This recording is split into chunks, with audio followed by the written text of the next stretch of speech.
next question, who's standing? Oh, wow. Between you and God. Let's go deeper here. We're going to go deeper in a minute. We're going to take this thing to a whole new place in a second. You've got to understand that when God has a plan for your life, the Bible says he's looking for somebody that he can show himself strong through.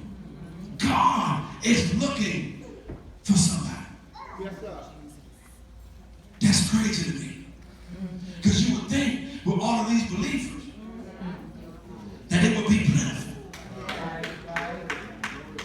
But he's looking for somebody that hasn't been contending. That's sold out. And there's nothing that God requires that I won't do. Required it here now. And I was a little bit more excited about that.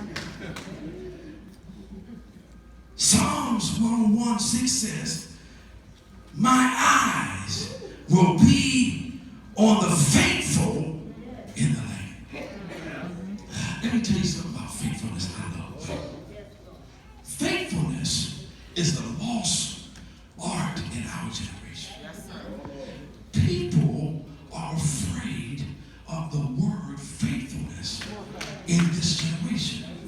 They're not faithful to themselves, and they're not faithful to anybody.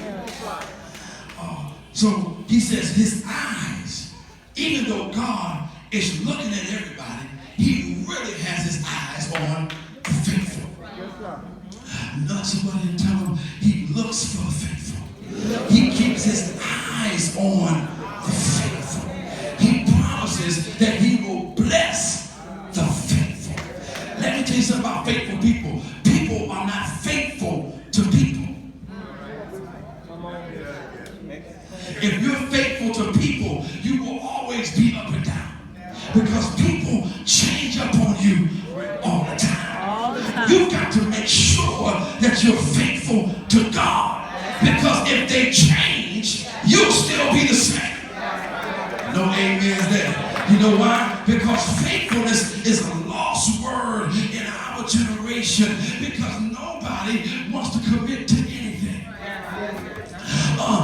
We're afraid to throw ourselves fully into anything. We always have one foot in and one foot out, just because in case it goes down, I won't lose as much.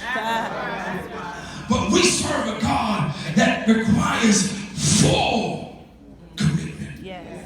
Thank you, Lord. Look how quiet we are. Look how quiet. His eyes are on the faithful. You can't